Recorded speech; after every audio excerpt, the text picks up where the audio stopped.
Para sa mga ka-tech vloggers, mga subscribers, bago at saka luma, mga supporters, mga dumaan, dumalaw at bumisita sa channel, lahat ng mga viewers, secret viewers at silent viewers, magandang araw. So meron tayo ditong Sunli Sunli na blue speaker. Ayan. Ang complaint nito ng may-ari ay mahina tumunog. Ayan, kung i-volume natin, ganyan lang siya, yan lang. Ganyan lang siya kalakas. So dito to sa tinuloy natin yung ginagawa natin na yung mga naiwan niya nating Bluetooth speaker dito at may sumingit na kapitbahay dito sa kaibigan ko, kaya ito inuna ko muna to, panghuli natin yung isang Bluetooth speaker. Siningit lang natin to para sa mga ito, maganda to para sa mga baguhan kung ano ba talaga yung problema kapag ano ba talaga yung sirang pyesa pagka ganitong problema. So sa mga ganito, madalas pagka mahina yung tunog na malinaw naman, ayan siya, malinaw siya tumunog. Paglilipat natin ng stasyon yan,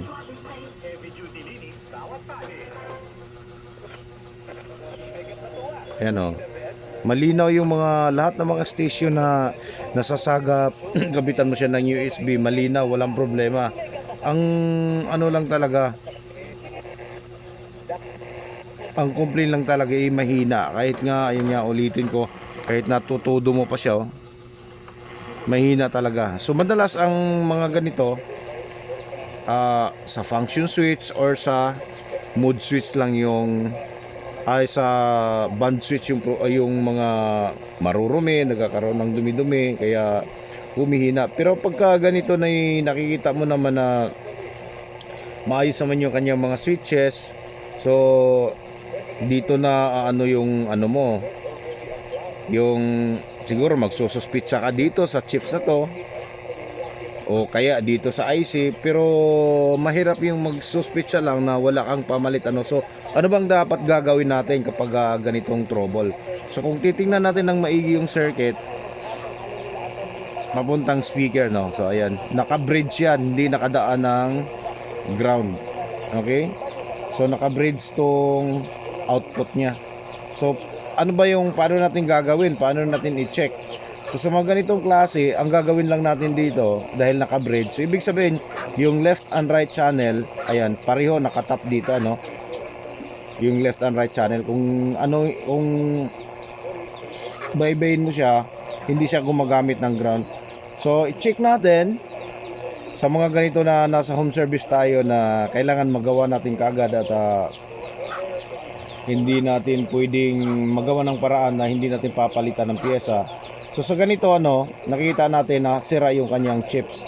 Kaya ang gagawin natin, magbabaka sakali tayo na isa sa channel na yan ay magagamit natin. So gagawin natin ganito lang, okay. So tanggalin natin tong pula, tanggalin natin yung pinaka-positive niya, yan. Okay, so andyan pa yung isa. Ulitin ko, naka-bridge. So left and right channel, yun yung nakakasa dito. Kaya ito yung tunog niya. Ayan. So ngayon ang gagawin natin, tinanggal natin yung kulay pula. So sa pag-check, ganyan lang, gagawin natin, So ground tayo. Okay? Ground, tapos ganyan. Ayan, So wala, ayaw tumunog. Wala, ayaw tumunog, So wala. So ibig sabihin, yung isang channel nito patay. Baka ito yung dahilan kung bakit mahina yung tunog. So ibabalik natin to, itong kulay pula na to.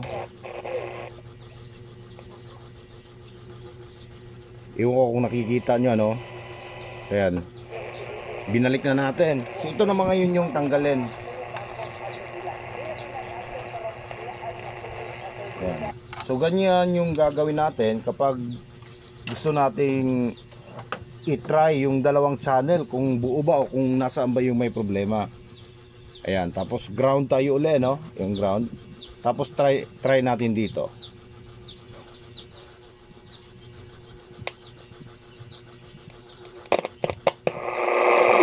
So ayan, lumakas siya. So ibig sabihin, yung isang channel lang yung may tama.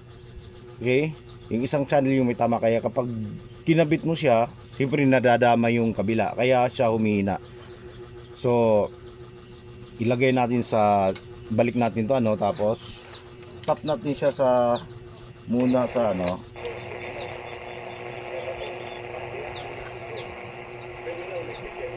tap natin siya sa station na malinaw.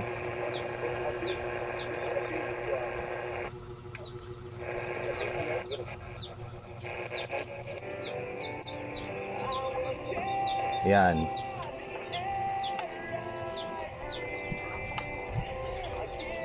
Okay, so ganun lang siya kahina, oh. Ayan. Okay, tinanggal natin yung isa. Tapos mula dito sa speaker na to, tap natin siya sa ground.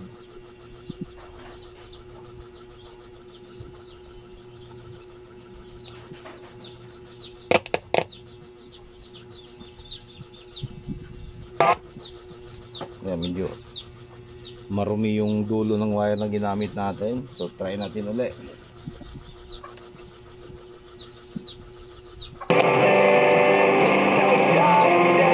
Di ba? Napakalakas. Ibig sabihin, buo yung kabilang channel at yung kabilang channel lang yung sira. So ang gagawin natin, ganun na lang. So parang binalik natin siya sa stereo mode. Tapos yung isang channel lang yung kinuha natin para lumakas dito. So yun lang yung gagawin natin kapag nakakita tayo ng mga ganitong estilo na naka-bridge tapos mahina yung channel. So kuha lang tayo ng ground, isubok natin both channel kung alin pa doon yung pwedeng mapakinabangan. So hanggang dito na lang siguro tayo, ano. So maraming salamat, God bless at bye bye.